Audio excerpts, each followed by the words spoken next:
하나님 말씀 보겠습니다. 하나님 말씀은 창세기 11장 31절부터 12장 1절로 3절까지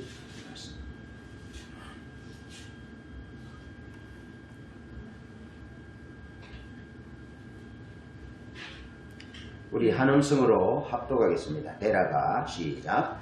데라가 그 아들 아브라함과 하란의 아들인 그의 손자 롯과 그의 며느리 아브라함의 아내 사레를 데리고 갈대아인의 우를 떠나 가나안 땅으로 가고자 하더니 하란에 이르러 거기 거류하였으며 데라는 나이가 205세가 되어 하란에서 죽었더라. 여호와께서 아브라함에게 이르시되 너는 너의 고향과 친척과 아버지의 집을 떠나 내가 내게 보여줄 땅으로 가라. 내가 너로 큰 민족을 이루고 내게 복을 주어 내 이름을 창대하게 하리니 너는 복이 될지라. 너를 축복하는 자에게는 내가 복을 내리고 너를 저주하는 자에게는 내가 저주하리니 땅의 모든 족속이 너로 말미암아 복을 얻을 것이라 하신지라. 아멘. 할렐루야. 2020년 우리 선한목자 교회의 핵심 주제는 하나님의 부흥을 준비하는 교회입니다. 우리 교회는 하나님의 부흥을 준비하는 삶, 하나님의 부흥을 준비하는 신앙, 그렇게 주제를 붙일 수 있겠습니다. 이 한 해 주로 하나님의 부흥을 준비하는데 먼저 우리의 가치관을 하나님 나라 중심적 가치로 전환해야 합니다. 자기 중심에서 하나님 중심으로 바뀌는 것이죠.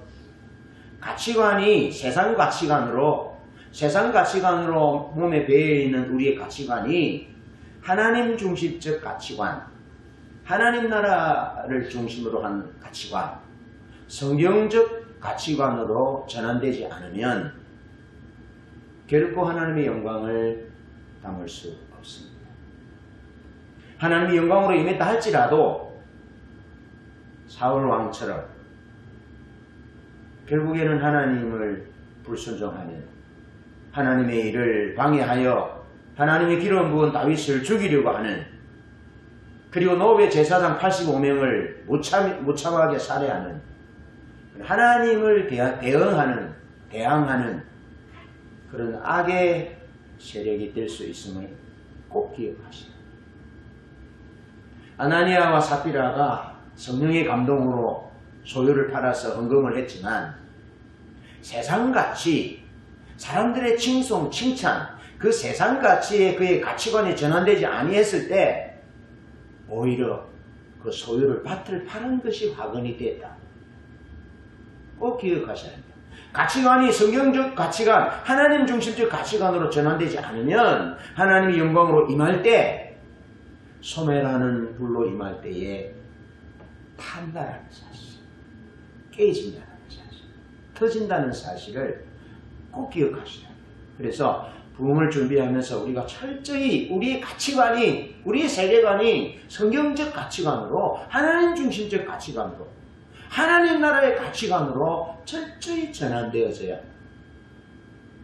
그 일을 위해서 훈련하셔야 되고요. 싸우셔야 합니다. 주님 마태복음 6장 33절에서 너희는 먼저 그의 나라와 그의 의를 구하라. 그리하면 이 모든 것을 너희에게 더하시리라 라고 말씀합니다. 가치관이 전환되어야 돼요. 그는 흥하여야 되겠고 나는 쇠해야 되겠다. 그 가치관, 그것으로 전환되기를, 그러면서 부흥을 담을 수 있는 실력을 갖춰야 합니다. 부흥이 왔는데 부흥을 앞두고 부흥을 준비한 사람들의 메시지 중에 하나는 부흥을 담을 수 있도록 준비했습니다. 부흥이 왔을 때에 그 부흥에 더 많은 영혼들을 구원할 수 있도록 자기 자신의 삶의 스타일을 이제 단순하게, 간소하게 그렇게 했다. 쉽게 말해서 이스라엘 백성들이 광야 생활할 때 그들이 벽돌로 집을 짓지 않고 텐트를 치고 거기 머무릅니다. 그러면서 그 텐트의 문을 성막을 향하여 내면서 하나님이 불기둥이 구름기둥이 움직이는지를 주시하니 보고 움직이면 즉시 텐트를 걷어서 하나님의 보행의 보조에 맞추어서 진행했다는 것이죠. 그런 삶을 간소하고 간편하고 단순하게 할 필요가 있다는 거죠. 아시겠죠? 뭐 할 거 다 하고 언제 십자가복음을 공부하겠습니까? 예? 언제 할 거 다 하고 가난하고 병든 자를 돌아보겠습니까? 언제 할 거 다 하고 구원의 시리즈에 대해서 공부하고 그렇게 하겠습니까? 불가능합니다. 삶을 그래서 세월을 아껴야 돼요. 불필요한 것은 육신적인 육체적인 것은 유익을 추구하는 이런 부분들은 다 정리하고 하나님 그분의 부흥을 준비하기 위해서 우리가 실력을 갖춰야 돼요. 그런 의미에서 영어 공부도 좀 하시고 정말입니다. 네. 외국어도 공부하고 책도 읽고 십자가 복음에 대해서도 다 정리를 다 하고 구원이 무엇인지 다 설명하고 형제들아 우리가 어찌할꼬 하는데 그때 서서 성경 뒤적뒤적 한다 하면 어떻게 그 사람들을 구원시킬 수 있겠어요? 형제들아 우리가 어찌할꼬 할 때 베드로 사도가 어떠합니까? 너희가 회개하여 예수 그리스도의 이름으로 회개하여 세례를 받고 그러면 성령을 선물로 받으리니 그러면서 어찌할꼬 하는 자에게 하나님이 예수를 우리의 주와 그리스도가 되게 하셨다. 그러면서 예수 그리스도 그분은 우리의 왕이시다라고 전하잖아요. 그래서 그 놀라운 구원을 담아내잖아요. 실력을 갖추는 거예요. 아멘? 네. 실력을 갖추기 위해서 세월을 아끼고 가치관을 하나님 주시죠. 가치관을 가지기 위해서 김유신처럼 말에 머리를 치고 우리 어떤 쓴뿌리와 상처와 이런 잘못된 것들을 머리를 치고 감정에 반응하는 이런 요소들을 머리를 치고 철저하게 성경 말씀이 그렇다 하면 원수를 끝까지 축복을 했잖아요. 예? 원수가 축복이 안 돼. 용서가 안 돼. 그러면 사랑하는 마음이 생길 때까지 축복하라고 글을 썼잖아요. 그런 가치관을 바꾸는 거죠. 그러면서 부흥은 하나님이 오시는 것. 하나님이 오시는 것이 부흥입니다. 교회가 숫자가 많아지는 게 부흥이 아닙니다. 하나님 그분이 오시는 일입니다. 하나님 그분이 오시면 숫자가 많아지고 재정도 늘어나게 되고 하나님 그분이 오시면 믿음으로 살기 위해서 순교하기도 하고 그러는 양지의 모습과 음지의 모습이 병행하여 나타나는 것이 하나님 그분이 오시는 것. 하나님 그분이 오시면 대규모 성령을 부으시는 거예요. 한 나라나 한 도시에 부으시면 그 한 나라가 한 도시가 하나님의 기준으로 돌아와서 살아나는 그런 역사가 부흥이에요. 우리나라 같은 경우는 1907년 평양에 부흥이 왔습니다. 이 민족이 살게 됐습니다. 하나님이 오시니까 이 민족이 영적으로 회복되고 이 민족이 가난해서 완전히 세계 경제 11대국으로 GDP가 올해 세계 12위 된 거 그랬대요. 2027년 되면 다시 GDP가 세계 10위권 안으로 들어온다라는 얘기가 있고 중국이 또 앞으로 세계 1위가 될 것이다. 그렇게 얘기를 합니다. 하나님 그분이 오는 것이 부흥인데 그럼 우리가 부흥을 준비할 때 하나님 그분이 영광으로 이 땅을 방문하시도록 하나님 그분이 우리 가정에 방문하시도록 하나님 그분이 우리 교회에 우리 개개인에 영광으로 방문하시도록 기도하면서 기다리고 준비하고 그러기 위해서 우리가 우리의 삶을 거룩하고 깨끗하고 진실하게 그렇게 만드는 거죠. 누가 여호와의 산에 오를 자 누구며 그 거룩한 곳에 설 자가 누군가 그 마음이 깨끗하며 뜻을 헛하는 데 두지 아니하며 거짓 맹세치 아니하는 자로다. 준비해야 되는 겁니다. 준비해야 하나님의 산에 오를 수 있다고 하나님의 영광의 불 앞에 설 수 있다. 아멘? 준비하시고 그러면서 하나님 오시도록 중보하고 기다리고 하나님 오시면 우리가 어떻게 섬길지 준비하고 중보하고 그러는 일에 초점을 맞추는 2020년 새해가 되어야 할 것입니다. 또 앞으로 우리의 삶이 되어야 할 겁니다. 사업도 하나님의 부흥이 오면 어떻게 우리 교회가 부흥을 담을 수 있도록 내가 재정적으로 서포트할까? 이런 중심을 가지고 사업을 하셔야 돼요. 신학을 공부하면서 간호학을 공부하면서 하나님의 부흥이 오면 어떻게 내가 예수님 마음을 담아서 섬길지 다 준비해야 됩니다.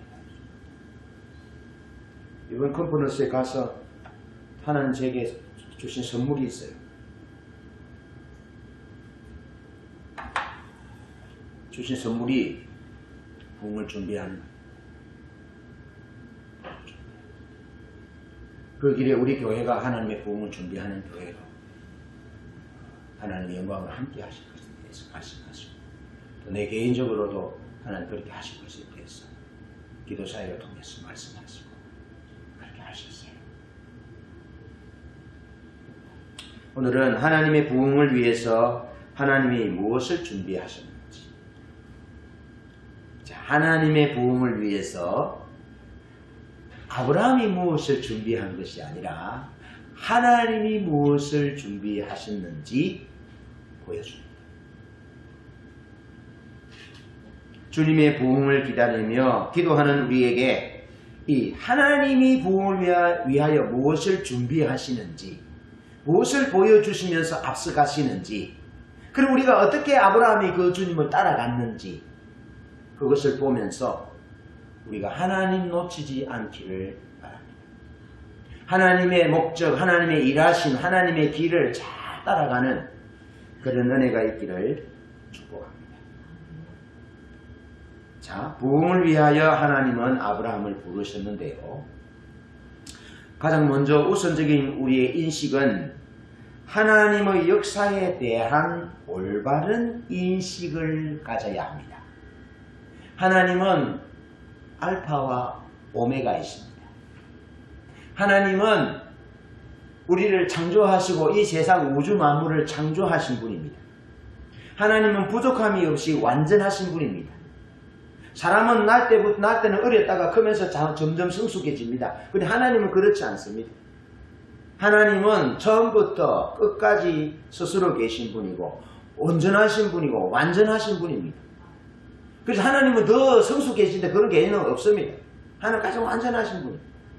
그 완전하신 분이 우리를 향한 계획, 이 역사를 향한 하나님의 뜻은 하나님이 우리의 하나님이 되시고 우리가 하나님의 백성 되는 것. 그것이 우리의 관점으로 우리는 시작이 있고 끝이 있잖아요. 하나님은 시작도 끝도 없으시는 분이에요. 영원히 존재하시는 분이에요. 그렇죠? 그 하나님이 우리의 시간의 역사 개념으로 우리가 바라본다면 그 하나님이 우리가 생각하는 역사를 어떻게 보시느냐 하면 하나님 우리의 하나님이 되시고 우리는 하나님의 백성 삼으시는 것이 하나님의 역사의 궁극적 뜻이고 핵심이다. 그 인식을 가졌어야 된다. 그래서 출애굽기 29장 42절로 46절에 보면 하나님이 오셔서 이스라엘 백성이 예배드리는 현장에 구별된 이스라엘 백성 하나님의 백성들에게 예배드리는 현장에 하나님이 오셔서 말씀하시고 지도하시고 통치하시면서 내가 너희의 하나님이 되려고 너희를 애굽에서 인도했다. 그렇게 말씀합니다. 그러면서 에스겔서를 비롯한 레위기 곳곳에서 출애굽기 레위기 곳곳에서 하나님이 말씀하시기를 나는 너희를 애굽에서 인도해낸 여호와다. 그렇게 말씀하시면서 나는 너희의 하나님이 되려고 너희의 하나님이 되기 위해서 너희를 창조했고 너희를 구원했다. 그렇게 말씀합니다. 그러면서 너희는 내 백성이 될 것이다. 그렇게 말씀합니다. 그러면서 요한계시록 21장 3절에 하나님이 우리와 함께하고 우리가 하나님과 함께하니 21장 4절에 다시 눈물이 없고 보가는 것이나 애통하는 것이나 죽는 것이나 아픈 것이 없다라고 말씀합니다. 아멘. 역사에 대한 우리 올바른 인식은 하나님은 하나님의 백성들을 만드시려고 그러시고 하나님은 사람들의 왕으로서 하나님 되시기를 원하시는 것이 하나님의 역사의 궁극적인 목적이다.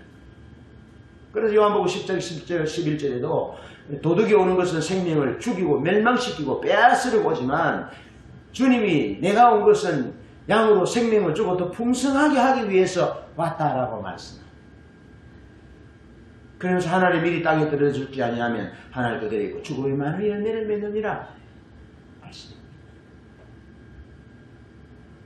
하나님의 이 땅을 향한 하나님의 역사 인식을 분명하게 하셔야 한다. 자, 이 일을 위해서 그러니까 하나님의 역사의 목적을 이루기 위해서 그러니까 하나님의 역사의 목적은 우리의 축복이죠. 우리 생명을 얻는 거잖아요. 우리가 살아나는 거잖아요. 하나님 관계가 친밀한 관계로 회복되는 거잖아요. 우리에게 있다 이 말이죠. 이 일을 위해서 하나님이 아브라함을 불렀었는데 이 일의 시작이 아브라함이었다.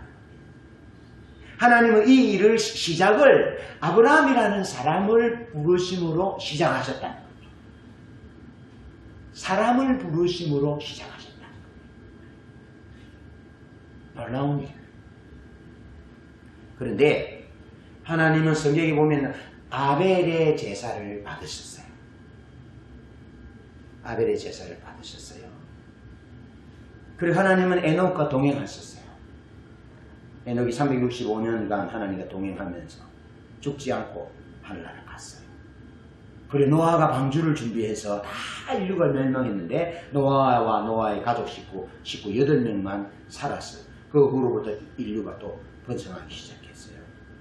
그런데 이들은 에녹과 또 아벨, 에녹, 노아 이 세 사람 또 다른 사람들 많이 있지만 이들에게 하나님의 놀라운 은혜가 임했어요. 그런데 그들에게 임한 은혜는 각자 개인적으로 임한 은혜예요. 아담과 하와가 범죄하여 하나님과의 교제가 단절되어 버린 그 단절된 교제, 죽음의 존재, 그 잘못된 올바르지 않는 조류의 흐름을 바꾸지는 못했어요. 그렇죠? 그런데 사람이 하나님으로부터 멀리 떨어졌고 저주의 존재가 되고 죽음의 존재가 되고 하나님과 교제할 수 없는 이런 상황 가운데 있는 이런 인류에게 하나님이 아브라함을 부르심으로 이 인류의 이 잘못된 조류의 흐름을 근원적으로 유턴시키신 사건이 하나님이 아브라함을 부르신 사건이다.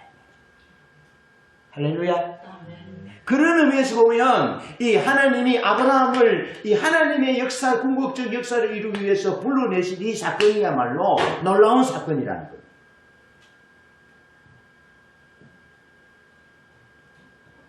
하나님의 회복의 역사가 시작된 것은 아브라함부터 시작되었다는 점에서 아브라함이 우리의 믿음의 조상이 된 것입니다. 그래서 로마서 4장 16절이나 갈라디아서 3장 14절 또 29절에 보면 아브라함이 우리의 믿음의 조상이 되었다. 그렇게 말씀합니다. 아브라함같이 믿음으로 하나님의 의로움을 받게 되었다. 그렇게 말씀합니다. 그러면서 예수님도 아브라함의 약속을 따라서 후손을 따라서 예수님이 오시잖아요. 물론 예수 그리스도는 아브라함이 나기 전에부터 존재하셨던 영원하신 하나님이시죠.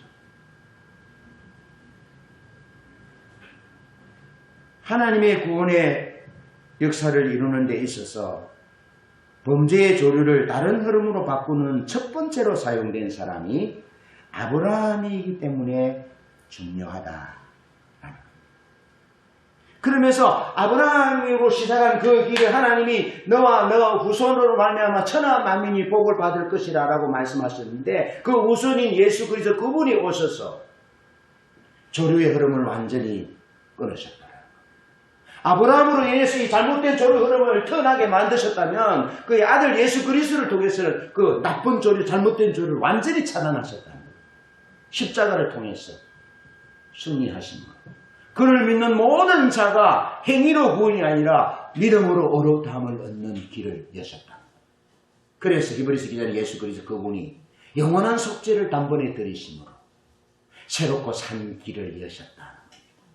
하나님께로 갈 수 있는 새롭고 산 길을 희장을 자기 육체로 찢으시고 누구든지 하나님께로 나아갈 수 있는 새롭고 산 길을 여셨다. 히브리서 1장 2절에는 그렇게 말씀합니다. 전에는 선지자들 통해서 말씀하셨지만 이제는 아들을 통해서 말씀하셨다. 아들을 통해서 말씀하실 뿐만 아니라 아들을 통해서 십자가에 자기 육체를 찢으심으로 우리에게 말씀하셨답니다. 십자가는 하나님 우리를 얼마나 사랑하시는지 어떻게 사랑하시는지 보이는 그림 언어잖아요. 그림.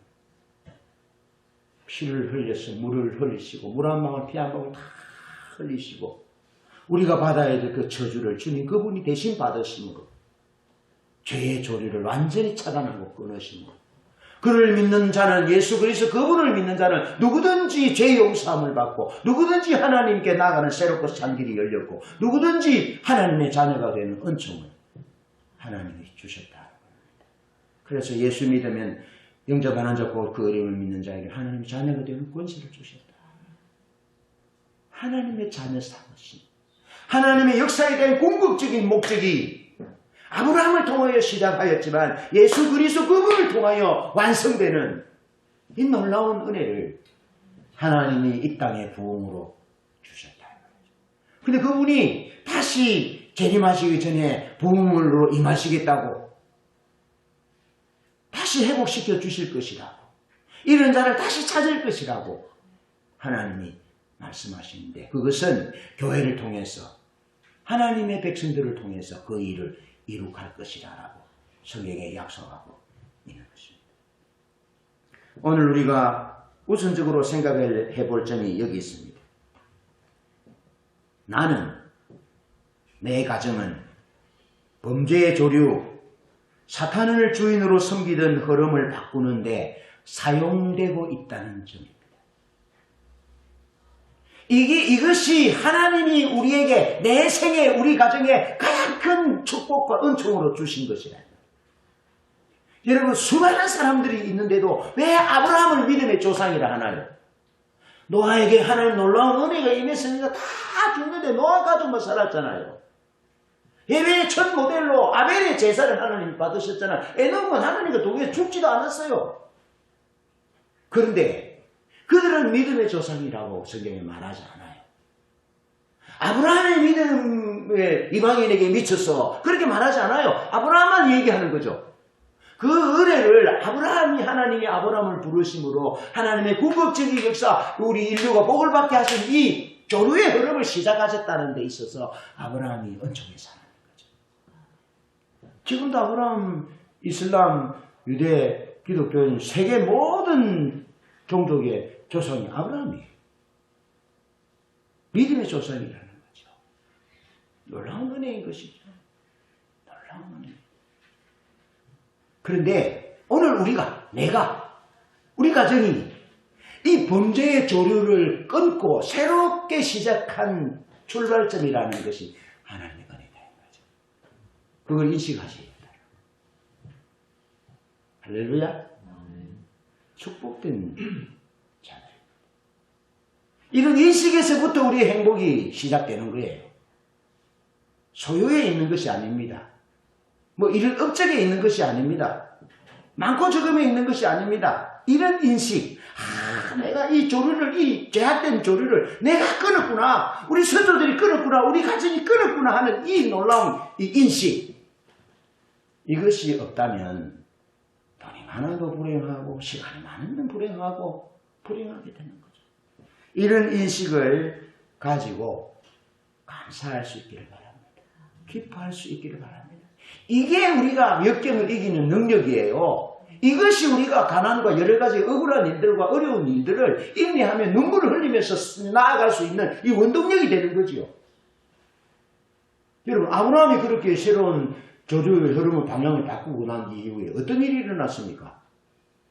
이 지구촌에 사는 인류의 조상이 됐다니까요. 이게 적은 축복이 이게 놀라운 축복입니다. 아브라함이 간단히 우려해서 자기 부모 친척 그걸 토지와 전다 이런 부분들을 포기하고 버리고 하나님을 따라 나선 이건요 비교가 안 됩니다. 비교가 안 됩니다. 영원히 아브라함의 믿음을 통한 이방인에게 전달되고 그 이방인이 예수를 통해서 하나님의 아버지 앞에 나아갈 수 있는 이 은혜, 하나님의 백성이 된 이 은혜, 하나님이 이 백성들이 하나님이 된 이 은혜, 이 은혜가 하나님의 궁극적 역사를 이룰 목적을 이룬 은혜잖아요. 이 은혜가 아브라함에게 임했고 이 은혜가 우리에게 임했고 우리 가정에 임했고 그랬다는 거죠. 그러면서 우리 교회의 소중함이 어디에 있습니까? 선한 목자의 교회의 소중함이 어디에 있습니까? 교회는 밥이 맛있다.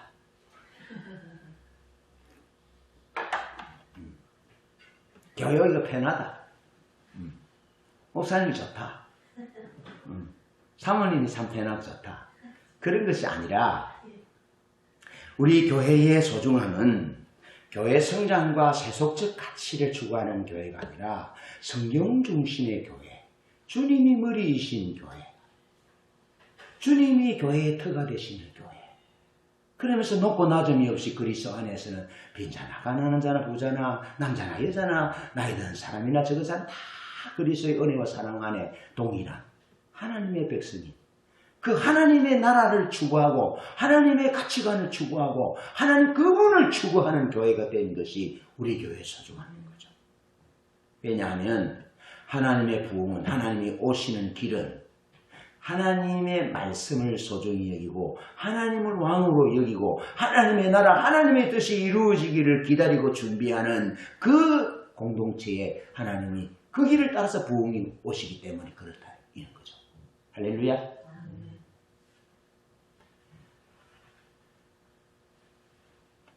범죄의 조류,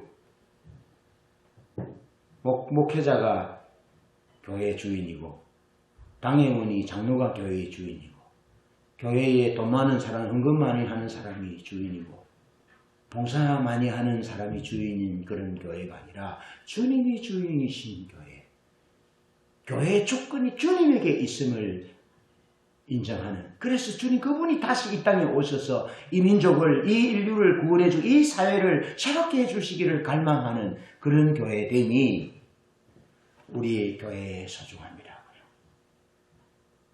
아멘. 우리가 성경적 가치로 벗어난 것이 아니지만 이건 충분히 우리의 자부심이 될 수 있는 겁니다. 우리의 자랑은 예수 그리스도이지만 그건 불변이지만 우리가 무엇 때문에 기뻐하느냐는 거죠. 예수 때문에 기뻐하지만 예수 그리스도 그분이 오실 길을 준비하는 그런 삶이기 때문에 그런 거죠.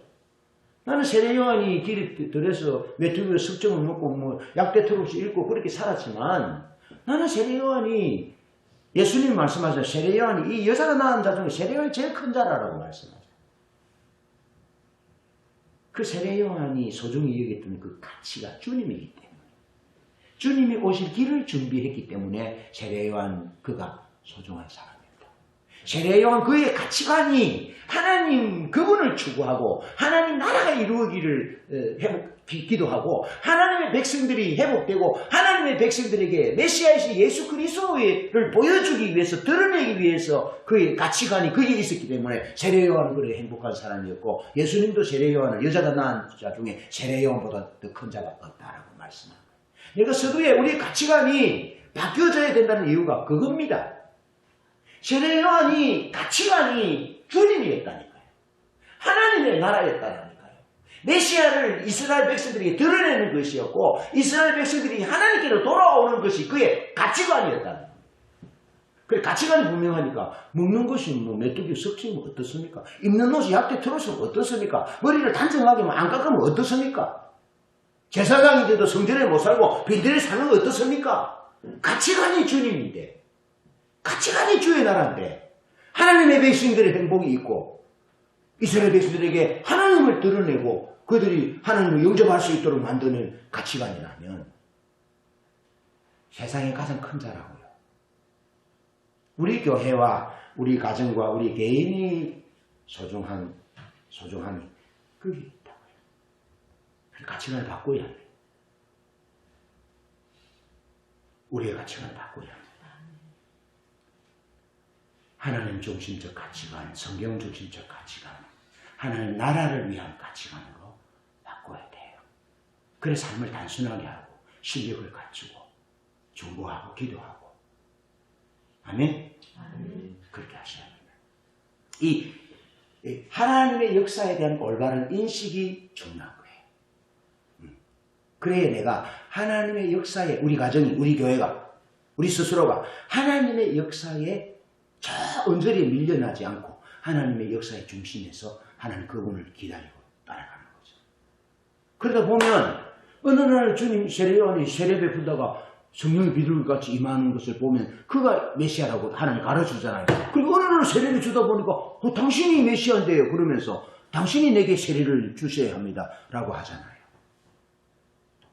어느 날 이런 성경적 가치, 하나님 중심적인 가치, 하나님 나라 가치, 이런 가치를 가지고 하나님의 역사 인식이 하나님이 우리 하나님이 되시고 우리가 이 땅의 백성들이 하나님 백성 만드는 것이 하나님 역사의 궁극적 목적이구나 하는 인식을 가지고 그렇게 살아가다 보면 어느 날 하나님의 부흥이 우리 가슴에 임한다고요.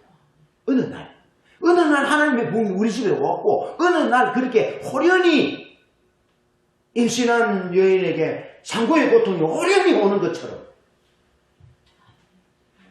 우리 둘째가 호련히 왔다고요. 우리 둘째가 밥 먹으려고 기다리고 있는데 밥하다가 우리 집사람한테 스텝을 잘못 밟아가지고 툭 떨어져가지고 그쪽으로 급속하게 돌아가서 병원 가서 30분이 만에 나왔어요. 아마 그때 가자 해서 내가 미쳐가게 움직이지 않았다면 아마 택시 안에 가다가 나왔을지 몰라요. 이해되시죠? 그렇게 급박하게 오는 거예요. 도둑이 언제 올지 모르는 것처럼 상고의 고통이 언제 올지 모르는 것처럼 그렇게 우리가 하나님 중심적인 가치와 역사인식을 가지고 다 신실하게 거룩하게 그렇게 살다 보면 어느 날 하나님이 임하신다. 성경 사람들 보세요. 어느 날 다 임하잖아요. 이런 역사인식을 분명히 가지시기를 바라고요. 이 범죄의 조류를 내가 바꾼다. 우리 가정이 바꾼다. 우리 교회가 바꾼다. 이런 영적 흐름을 우리가 바꾼다. 우리가 주도한다. 이런 인식을 가지신대. 교회가 적은 것이 문제가 아닙니다. 아브라함의 한 사람의 시작으로 인해서 이 인류가 살아나게 됐다니까요. 여러분. 내 한 사람이 연약하고 부족한 사람이 아닙니다. 내 한 사람을 통해서 하나님이 역사를 이룩할 건데 내 한 사람이 이 범죄의 조류를 바꾸는 겁니다. 세상 가치를 바꾸는 겁니다. 성경적 가치로. 그럼 우리 가정이 달라지는 것이고요. 우리 교회가 그런 중심으로 살아가면 이 사회가 바뀌어지기 시작하는 겁니다. 그러면서 두 번째 인식은 우리가 부흥을 위한 부름을 받은 우리의 두 번째 인식은 회복의 역사가 아브라함으로부터 시작되었지만 아브라함 자신이 아니라 하나님이시라는 인식을 가지셔야 합니다. 다시 말해서 부흥의 시작은 하나님이 하신다. 그리고 부흥의 완성도 하나님이 하신다. 할렐루야. 그 인식을 가지셔야 합니다. 하나님이 하신다. 여러분 우리가 조심해야 될 것 중에 하나는요. 우리가 공부를 할 때도 주님이 드러나기 위해서 공부해야 돼요. 우리가 사업을 할 때도 주님이 드러나시기 위해서 해야 하고 우리가 기도할 때도 주님이 드러나시기 위해서 해야 합니다. 제가 작년에부터 찬양 감당을 했잖아요. 화요 집회. 하나님 제게 계속해서 경고하시고 경각심을 일으킨 게 뭐냐면 앤디 파크처럼 연주하지 않으려고 합니다. 아무리 찬양이 은혜가 돼도 내 목소리가 튀어나와서 성도들이 내 목소리에 내가 잘 인도하는 것에 초점을 맞춰주면 나는 사단의 자리에 떨어지게 되는 거예요. 철저히 성도들이 주님을 예배하고 주님을 보도록 해야 되는 거죠. 꼭 기억하셔야 합니다.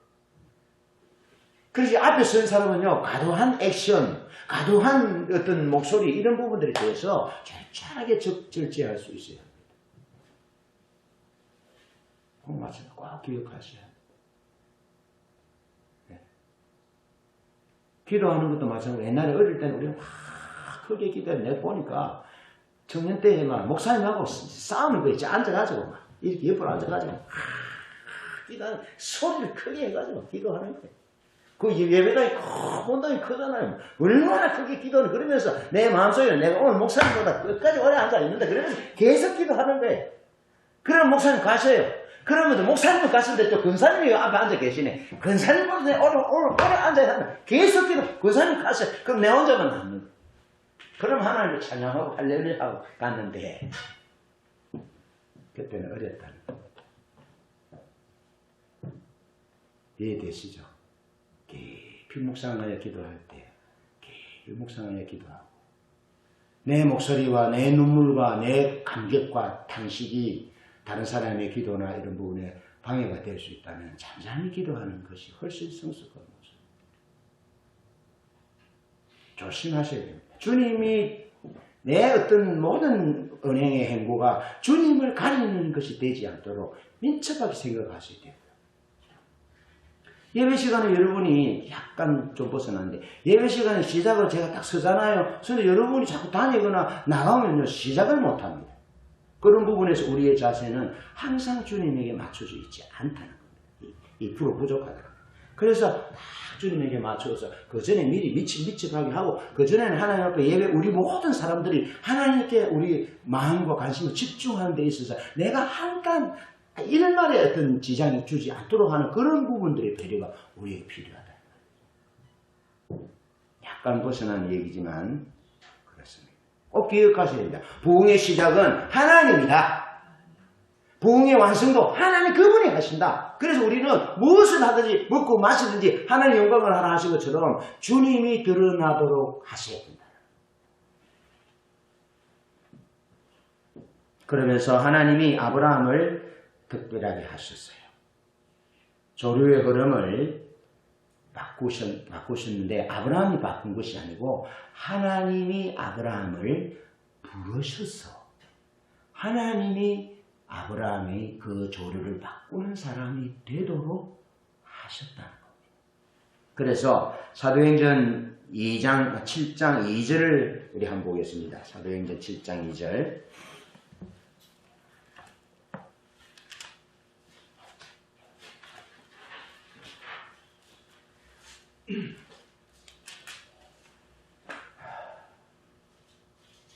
7장 2절부터 4절입니다. 시작. 스데반이 이르되 여러분 부인들이여 들으소서. 우리 조상 아브라함이 하란에 있기 전 메소포타미아에 있을 때에 영광의 하나님이 그에게 보여 이르시되 내 고향과 친척을 떠나 내가 내게 보일 땅으로 가라 하시니 아브라함이 갈대아 사람의 땅을 떠나 하란에 거하다가 그의 아버지가 죽음에 하나님이 그를 거기서 너희 지금 사는 이 땅으로 옮기셨느니라. 아멘. 2절에 보면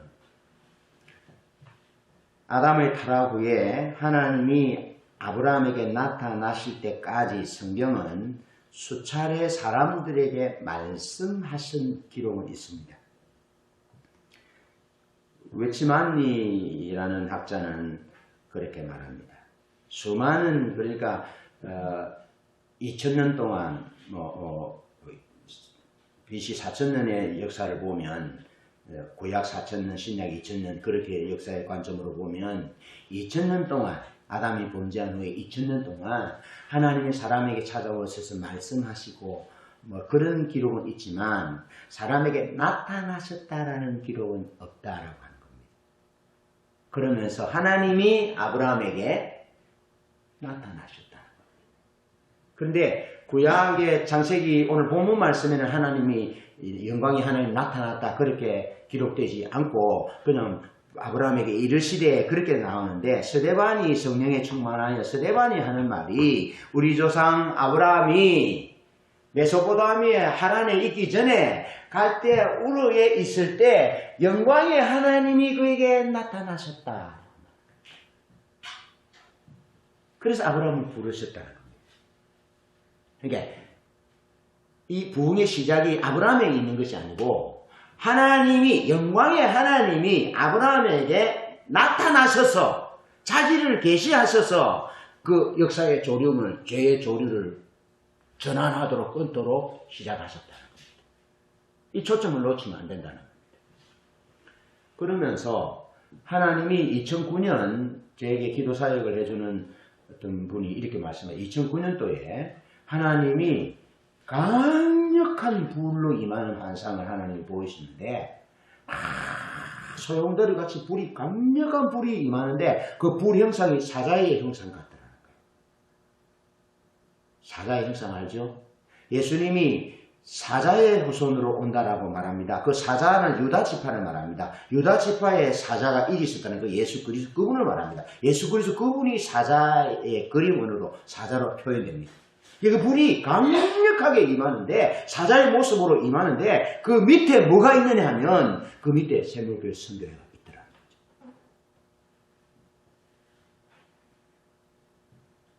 그러면서 10년이 지났습니다. 2019년, 2020년 1월 거룩이라는 주제로 영원한 컨퍼런스를 광주 예양교회에서 했지 않습니까? 첫째 날 저녁에 여정 목사님이 설교하셨어요. 여정 목사님 말씀하시기를 마지막 날 저녁에 하려 했는데 내가 하루 당겨서 이 얘기를 한다 그러시면서 설교를 하셨어요. 설교를 하실 때 내 마음에 정말 요그만하게 좀 불편한 마음이 있었습니다. 그런데 그분과 교제를 하는데 그분이 이렇게 하셨대요. 2009년도에 부흥으로 임하시는 강력하게 불로 임하시는 환상을 본 그분이 내가 어떻게 얘기하게 됐습니다. 내 옆에 앉아서 얘기를 하게 되었습니다. 그런데 자기 속내를 얘기하는 거예요. 물어보지도 않았어요. 접근이 어떻게 되냐면 여조 목사님 그 마산에 집회 잘 하셨느냐는 얘기를 시작됐어요. 그래서 내가 얘기하는데 중간쯤에 잠깐만 하고 나갔어요. 그 다시 들어왔어요. 그래서 내가 기다리고 있다가 가만 기다리고 있는데 그래서 어떻게 됐어요? 물어야 내가 얘기를 할 거잖아요. 그러니까 묻지도 않고 다른 거 하는 거래. 내가 그 옆에 가서 다시 내가 하던 얘기를 끼어들어서 편집해서 끼어들여서 얘기를 했습니다. 그리고는 이제 교제가 됐습니다. 그러니까 그 얘기를 해주는 거예요. 그러면서 첫째 날 전에 유주 목사님이 하나님이 어떻게 우리를 인도하셨는지 우리가 이 길로 가는지 하나님 부흥을 준비하는지 다음 세대를 준비하는지 그런 얘기들을 하실 때 그 목사님 마음에 이번 주제는 거룩인데 왜 주 얘기를 하시지 않아서 불편하셨다는 거죠. 그래서 밖에 화장실 갔다가 들어왔답니다. 들어와서 듣는데 하나님이 2009년에 보이셨던 그 환상을 다시 보이시더라고요.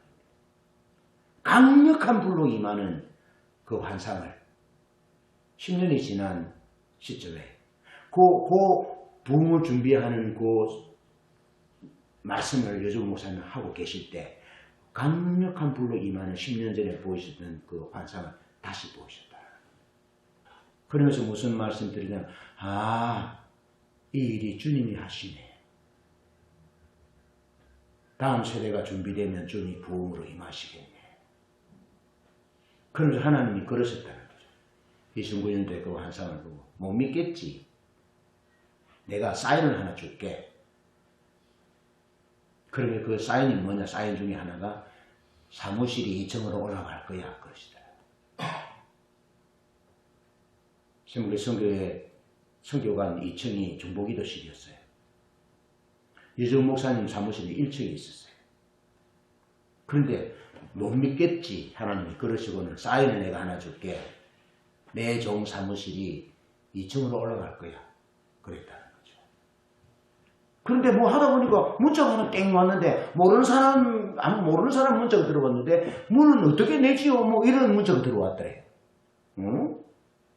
뜬금없이 그래서 전화를 해보니까 아이고 목사님 죄송합니다. 여정 목사님한테 보낸다는 걸 목사님한테 보냈네요. 하면서 여정 목사님 사무실이 2층으로 올라온 거예요. 문이 어떻게 낼지를 모를 거예요. 여러분, 부흥의 주체는 하나님입니다. 하나님이 부흥을 시작하시고 하나님이 부흥을 완성하실 건데 역사에 대한 하나님의 그 목적이 뭐냐면 부흥으로 오셔서 하나님의 잃어버린 백성들을 찾아서 그 잃어버린 백성들을 하나님의 백성 삼으시고 그 백성의 하나님이 여호와가 되신다는 겁니다. 그 일을 누가 시작한다고요? 하나님 시작. 그리고 그 일을 시작하되 누구와 더불어 하느냐? 하나님 동력자와 하는 거예요. 가치관이 성경적 가치관, 하나님의 주권을 인정하는 가치관, 하나님의 가치관, 하나님 나라를 소중히 여기는 가치관, 하나님의 역사 인식을 동일한 인식으로 하는 사람을 하나님이 동력자를 삼고 하나님이 부흥을 보내시고 완성하신다고요. 제가 지난주에 설교했잖아요. 1년치 설교를 다 준비해놨습니다. 잠을 안 재웠었어요. 하나님이 그러셨다면 계속 찬양이 나오고 그래서 일어나가지고 일어나서 1년치 설교를 다 준비해놨어요. 그래 했는데도 어떻게 가야 할지 명확하게 안 보이는 거예요. 명확하게. 그런데 우리가 샘물교회 성교회와 연합한 교회들이 가는 방향이 같이 가는 방향인데 부흥이라는 겁니다. 부흥. 하나님의 부흥을, 하나님 오시기를, 하나님 오셔서 이 땅을 회복해 주시기를, 잃어버린 백성들을 살려내시기를, 여기에 우리 교회와 우리 개인들이 우리 삶을 주력해야 된다는 것을 하나님 알게 하신 거죠. 부흥을 준비하셔야 합니다. 2020년 주제를 잡았지만 우리 평생의 부흥을 준비하는 겁니다. 아멘. 평생에 우리가 갈망하는 것이 주님 그분이 우리에게 오시기를, 방문하시기를. 그러면서 2009년도에 하나님이 방문하셨다는 거예요. 자, 보십시오. 하나님이 각자에게는 환상으로, 감동으로, 그림으로 임하지만 하나님이 방문하신 것과는 다릅니다. 하나님이 방문하면 놀라운 일이 일어나는데 하나님이 방문하면 그래서 미국에서 그 목사님이 어떤 분을 만났는데 미국 공항에서 이제 국내선을 타고 공항에서 내려서 그 비행기를 타면 공항에서 바로 연결돼서 탈 수도 있고 좀 메이저 항공사가 아닌 이런 비행기들은 저기서 내려가지고 버스 타고 내려서 버스 타고 또 오고 이렇게 합니다. 그렇게 내리려고 딱 하는데 하나님이 하늘을 열어서 하나님의 영광으로 거기 부흥으로 임하는 것이 들어왔다는 거죠. 2009년도에. 그러면서 그분이 내와 교제하는 그분이 2009년도에 하나님이 부흥의 부를 보여줬으니 그것이 단순한 자기에게만 일어난 것이 아니고 세계적으로 하나님이 곳곳에 방문하셨다는 흔적들에 대한 얘기를 해주는 거예요. 그러면서 그 목사님이 하시는 말씀이 하늘이 내 속에, 하늘의 뚜껑이 딱 열려있고 하나님의 영광이 내 속에 딱 들어오니까 교회가 안 세워지는 거, 뭐 더디되는 거, 뭐 힘든 거 하나도 내 자기 삶에 영향을 주지 못하더라는 거예요. 그러면서 그 부흥이 오래 가더라는 겁니다. 오래. 아멘. 하나님이 영광으로 임하시면 달라집니다. 달라집니다. 하나님이 영광으로 임하는 것이 중요합니다. 근데 오늘 본문 말씀을 보면 데라가 하란 갈대아 우르에서 떠나서 하란으로 그 가족들을 다 데리고 하란에 가서 거기 거류하다가 거기 죽었어요. 그것이 31절 32절이에요. 아브라함과 데라의 차이는 어디에 있겠습니까? 아브라함은 하나님의 영광을 본 것입니다. 좀 더 구체적으로 말하면 아브라함은 하나님의 부흥을 본 것입니다. 그러니까 그 하나님의 부흥이 아브라함의 마음을 사로잡고 있는 거예요. 그런데 아버지 데라는 거기서 아버지 데라 여호수아 24장 15절에 보면 너희 열조가 강저편에서 섬기던 신이든지 혹 너희 거하는 땅 아모리 사람의 신이든지 너희 선교자를 택하라 오직 나와 내 집을 여호와를 섬기겠노라 라고 말씀하면서 여호수아가 이스라엘 백성들에게 믿음의 결단을 촉구할 때 우리 조상 아브라함은 그 아버지는 우상 숭배자였다는 것을 말해줍니다. 아브라함의 아버지 데라가 우상 숭배자였다고요. 그럼 아브라함은 뭐였겠습니까? 아브라함도 우상숭배자였다고.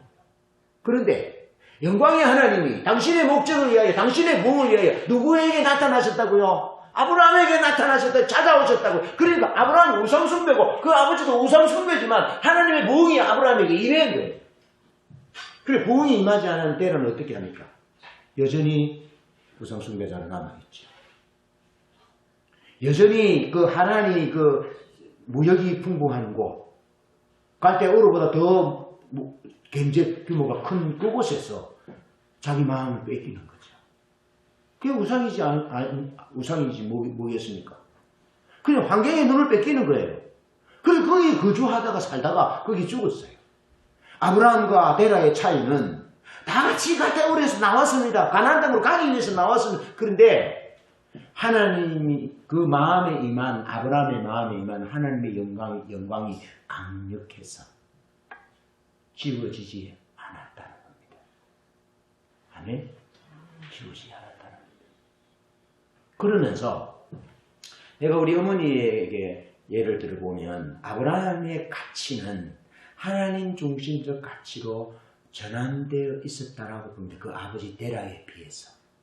왜냐하면 오늘 본문 12장 1절 말씀 하나님 다시 말씀하거든요. 아브라함에게 다시 말씀하시는데 데라는 하나님의 말씀을 듣지 않습니다. 그런데 아브라함은 하나님의 말씀을 듣고 가는데 아브라함의 중심에 그 하나님의 영광을 본 그것이 그 마음 가운데 자리하고 있었다라고 봅니다. 하나님이 제게 방문하셨어요. 제게 은혜를 주고 목회자가 되고자 했을 때 우리 어머니의 가치는 여전히 돈을 많이 버는 것이었습니다. 돈을 많이 벌어서 그렇게 소원이 우리 어머니 아버지 살아 계신 동안에 우리는 논대기 하나 우리 소유가 없었습니다. 밭대기 하나 우리 소유가 없었습니다. 다 나무 것 붙여 먹었습니다. 그리고 우리 어머니가 내가 돈을 많이 벌어서 부자되고 논 사고 밭 사고 하는 것이 우리 어머니 얼마나 갈망인 줄씩 알겠죠. 우리 아버지 송아지 한 마리 사서 가게를 이루고자 하셨는데 그 송아지를 사기 위해서는 돼지를 길러서 돼지를 팔아서 송아지를 사면 되는데 제가 중학교 1학년 들어갈 때 돼지값은 굉장히 비쌌고 소값은 폭락했습니다. 그래서 돼지 한 마리 팔아서 돈 조금 더 빌리고 사면 송아지 한 마리 살 수 있는데 그것이 우리 가게에 대한 우리 아버지의 꿈이었습니다. 그런데 제 중학교 보낸다고 그 당신의 꿈을 접으시고 평생 가난하게 사세요. 아무것도 없었어요. 그래서 제가 목사 된다 할 때 우리 어머니가 허락하지 않으셨습니다. 그래서 우리 어머니 설득시킨다고 내가 몇 년을 보냈습니다. 이해되시죠? 그런데 저는 그 하나님을 향하여 살아야 된다는 그 목회자가 되어야 된다는 그 마음이 추워도 저 사람만큼도 뒤로 후퇴하지 않고 거기 머물러 있었다. 아마 아브라함의 마음이 그랬을 것이다. 영광을 본 자는 물러서지 않습니다. 물러서지 않습니다. 그러면 영광을 보았다는 것이 무슨 의미입니까? 영광을 본 것이 뭐예요? 은사가 임해가지고 예언하고 방언하고 통역하는데 삶이 주님의 주권하에 안 들어와. 그 영광을 본 겁니까? 그건 영광을 본 게 아니에요. 영광을 보았다라는 말은 그 삶의 주권이 하나님께 이양되는 겁니다. 그 삶의 가치관이 하나님 중심적 가치관으로, 성경적 가치관으로, 하나님 나라 가치관으로 전환되는 것이 영광을 본 거예요. 음성을 들었다는 것도 마찬가지입니다. 음성을 들었다는 것이 뭔데요? 가치관을 전환하여 순종하는 것이 여기까지 와야, 순종하는 자리까지 와야 주권이 세상 가치에서, 물질 가치에서 하나님께 드려져야, 순종해야, 그래야 그 영광을 본 거예요. 그가 하나님의 음성을 들은 거예요. 아시겠죠? 아브라함은 어떻게 합니까? 거기까지 간다. 근데 데라는 음성을 들었을지 몰라요. 그래서 우리에 떠나서 가나안 땅 가려고 하다가 하나님 멈추는데 거기 멈췄었어요. 그는 하나님의 영광을, 하나님의 음성을 듣고 본 것이 아닙니다. 그 의미를 아시겠죠? 여러분, 아브라함이 자신이 아니라 하나님이 부흥의 시작입니다. 하나님이 부흥의 시작과 마지막인데 하나님 우리를 통해서 일하시잖아요. 그런데 어떤 자를? 영광을 보는 자를 통해서. 그 영광을 보았다는 핵심이 주권이 하나님께 드려진 이양된 그것을 말한다. 베라는 주권이 이양 안 됐습니다. 그래서 히브리서 기자는 히브리서 11장 8절에서 아브라함이 그 약속을 믿고 순종했다 라고 말합니다. 거기까지 가야 합니다. 하나님이 엘리에게 말하잖아요. 네가 네 아들을 나보다 더 사랑했다 라고 하면서 심판하자. 그러니까 아들들이 잘못할 때 아들들에게 말하지 않았다는 거예요. 아들들이 제사를 멸시하고 쇠막에서 수능가리 여인과 동침하고 할 때 하나님 엘리가 그렇게 하지 마라. 네 좋지 않은 행실이 백성들을 통해 내 귀에 들리는데 그러지 마라. 그래 놓고 자식들이 고기를 가져오면 같이 먹었다고요. 그러니까 하나님이 이 입술의 소리를 네가 자식들에게 그렇게 하지 마라 말했다라는 것을 듣는 것이 아니라 행동의 소리를 들으시고 네가 말은 그렇게 했을지 몰라도 네 주권과 네 삶이 온전히 전환되지 않을 것을 볼 때 너는 아들들에게 그 얘기를 안 했어 라고 말씀하는 거예요. 그러면 하나님 판단이 올라요? 엘리의 판단이 올라요? 하나님 판단이 오는 거죠. 그런 관점에서 데라 아브라함의 아버지 데라는 하나님의 영광을 본 자냐 못 본 자냐?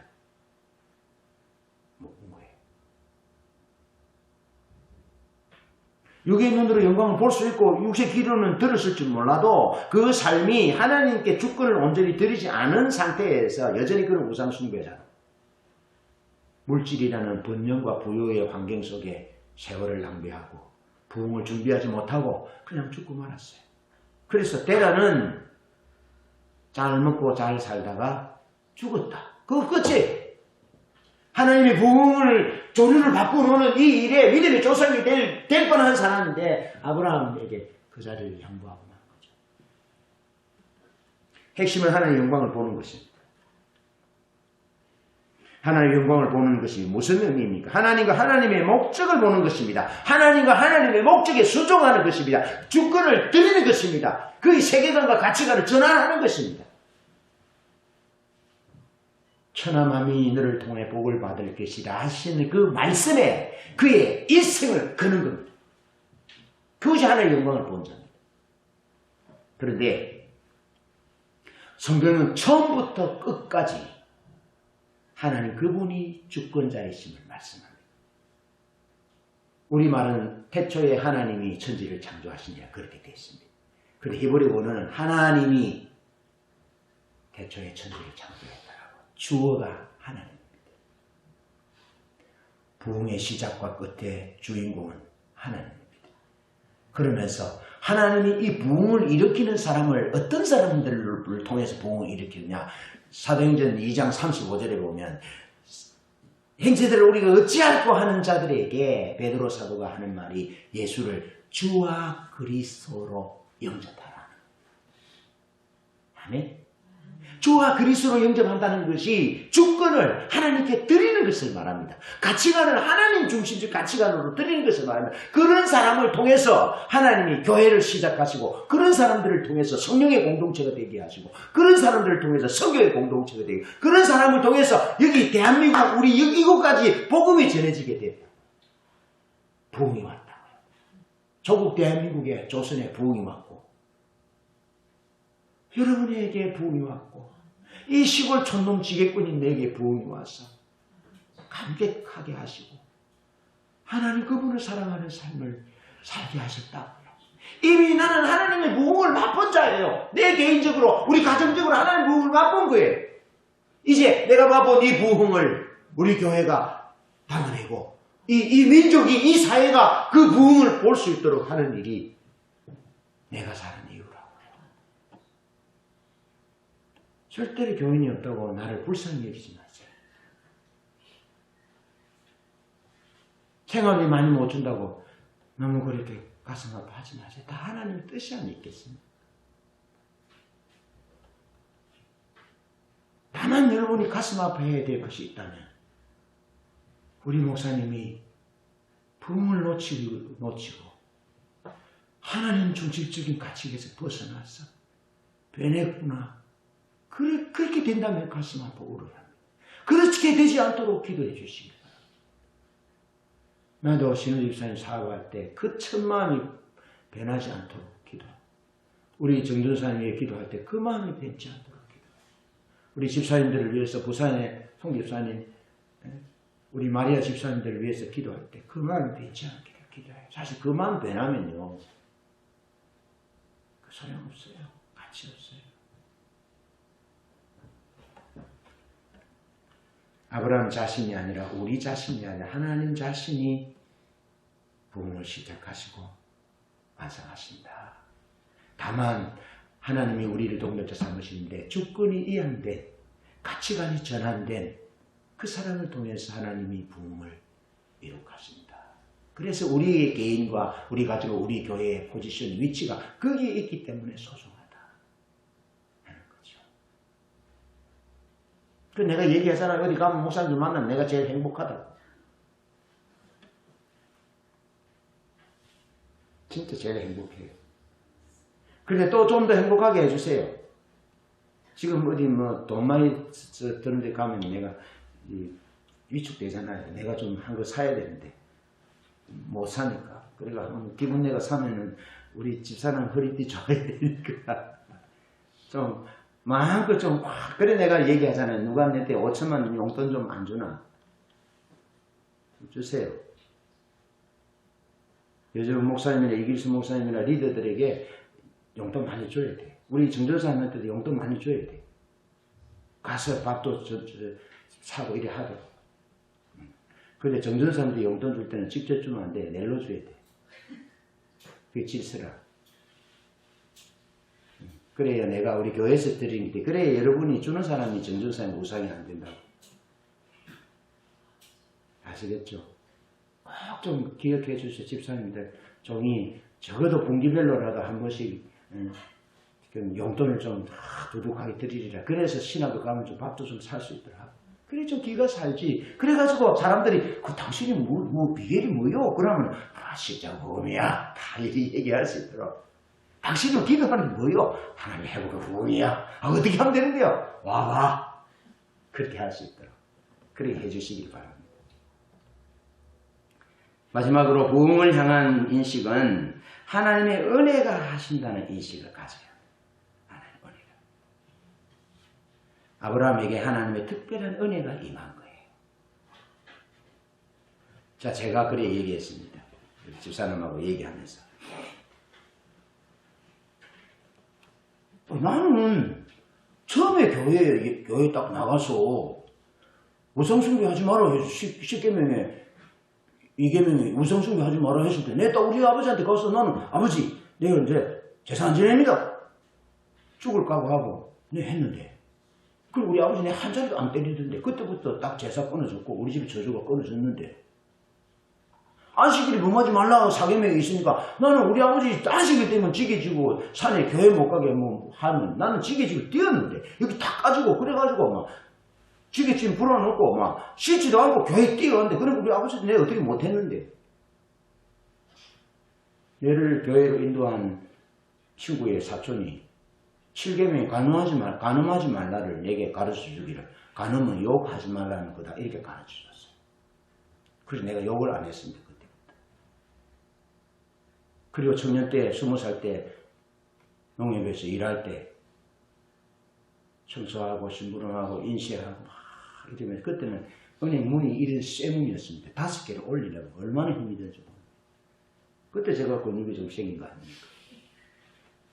지금은 물론 쪼글쪼글해졌지만 그때 성경은 있는데 신랑을 빼앗길 날이 오리니 그때 금식할 것이나 보고 그러면 신랑을 뺏길 날이 언제냐? 고난주간이 그러면서 내 스스로 일하면서 고난주간에 일주일씩 금식을 아침에 숙제가고 일어나는데 나도 힘이 없어가지고 땅에 싹 넘어졌어요. 그 넘어져가지고 탁탁한 세면바닥에 누워가지고 하나님 감사합니다. 내가 주님의 은혜가 내게 이렇게 크게 임하셨다. 그랬더니 우리 집사님 하는 말이 당신에게 하나님 은혜가 크게 임했네요. 그래 내가 그래 맞아요. 나는 어려움과 사람이 하나도 없지만 하나님의 은혜가 임해서 내가 그렇게 살았고 내가 주의 영광 위에 살고 싶은 열망과 불이 내 속에 들어와서 그렇게 살았더니 하나님의 은혜였군요. 그렇게 얘기하고 보니까 진짜 하나님의 은혜 너무 큰 거예요. 그러면서 신학교 다니고 할 때도 가난하고 힘들고 그렇죠. 하나님의 은혜가 임했고 목회할 때도 중심이 하나님 그분이 왕인 목회를 하고 싶은 그런 배고픔과 갈망으로 가득했는데 그것이 하나님의 은혜였다는 거예요. 그래서 지금 여기 십자가 복음과 신앙의 본질을 알고 회복과 복음을 준비하는 길에 서게 된 거죠. 하나님의 은혜다. 아브라함에게 임한 가장 중요하고 첫째 되는 것은 하나님의 은혜입니다. 하나님의 은혜가 아브라함에게 임해서 하나님의 주권에 순복하고 항복하게 하셨다는 겁니다. 그리고 우리가 하나님 주권에 순복이 안 된다. 가치관이 전환이 좀 잘 안 된다. 그러면 뭐가 필요합니까? 하나님의 은혜가 필요합니다. 하나님의 은혜가 우리에게 오면 되는 거예요. 은혜 그분이 하는 거죠. 그래서 아브라함과 데라의 핵심적인 차이는 순종의 문제도 아니고 나이의 문제도 아버지와 아들의 문제도 아니고 핵심적인 차이는 하나님의 은혜가 더 많이 임했느냐 적게 임했느냐예요. 하나님의 은혜를 크게 받았느냐 대수롭지 않게 값싼 은혜로 지구했느냐의 차이예요. 그런데 아브라함은 하나님의 은혜를 고시한 은혜로 붙잡았고 그 아버지 데라는 하나님의 풍요로운 물질보다 하나님의 은혜를 하찮은 것으로 여기니까 그냥 하나님에서 무역이 풍부한 그곳에서 살다가 그냥 죽는 거예요.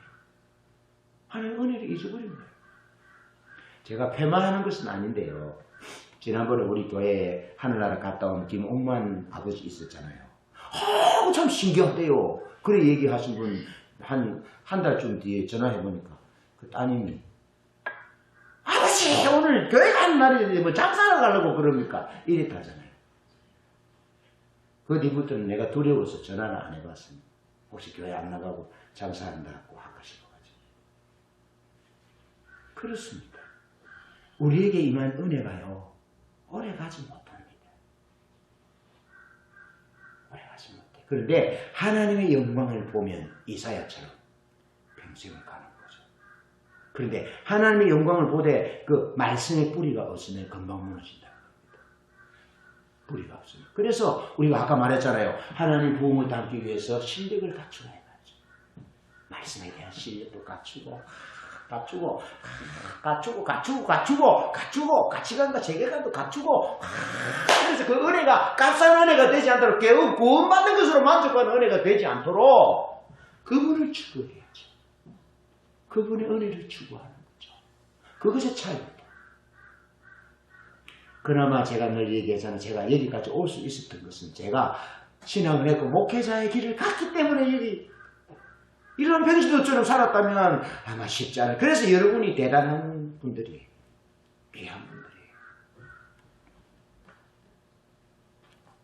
데라는 우상숭배자였습니다. 물질의 주권적 영향 앞에 벗어나지 못했습니다. 환경이 주는 유혹, 시대 조류, 가치관, 주권이 바뀌지 않았습니다. 그 결과 하나님의 명령을 그는 듣지 않았습니다. 불순종했습니다. 그러나 아브라함에게 임한 하나님의 은혜는 하나님의 영광을 보니 그의 주권이 정리가 되고 하나님과 하나님의 목적이 들려졌습니다. 그리고 믿어졌습니다. 그리고 그가 하나님의 머물러 있을 때에도 그 마음은 늘 하나님의 영광으로 인하여 설레임과 떨림으로 기다리고 있었습니다. 그 아버지가 멈추고 있으니 갈 수 없었을 뿐이라고 생각합니다. 그때 하나님이 다시 오셔서 포기하지 아니하시고 여호와께서 아브라함에게 이르시되 너는 너의 본토 친척 아버지 집을 떠나 내가 네게 지시할 땅으로 가라. 내가 너로 큰 민족을 이루고 네게 복을 주어 내 이름을 창대케 하니 너는 복이 될지라라고 말씀하신 거예요. 다시 말씀하신 거예요. 이게 하나님의 은혜라는 겁니다. 하나님이 부흥의 시작이며 완성이다라는 것은 사람이 좀 부족하다 할지라도 하나님이 찾아오셔서 아브라함에게 다시 말씀하시잖아요. 다시 말씀하시잖아요. 그런데 다시 말씀할 때 가치관이 바뀌지 않은 사람은 안 들려요. 못 들어요. 순종하지 않아요. 그런데 아브라함은 주권이 하나님께 이양됐고 세계관과 가치관이 또 하나님 나라에 대한 목적으로 다 바꾸어져 있으니까 하나님 오셔서 딱 말씀하니까 어떻습니까? 물고기가 낚시 미끼 탁 넣듯이 유미 일사님 아브라함 같은 물고기 탁 잡으세요. 덥석 물잖아요. 아브라함이 덥석 물고는 하나님이 원하는 가나안 땅을 향해 달려가잖아요. 자그마치 1500km, 1000km를 가는 거죠. 회복과 부흥의 시작은 하나님께 있습니다. 하나님은 하나님의 목적을 위해서 중단하지 않습니다. 찾아오십니다. 말씀하십니다. 그런데 이 조류를 바꿀 사람을 찾습니다. 이 조류를. 그런데 이 조류를 바꿀 사람은 가치관이, 세계관이, 중심이 성경 중심, 하나님 중심으로 바뀌어져야 하나님의 부흥을 담아냅니다. 순종합니다. 이런 은혜가 부흥을 준비하는 이 은혜가 2020년 새해 가득하고 우리 삶에 충만하고 이 일을 위해서 우리의 삶을 조정하는 은혜가 있기를 축복합니다.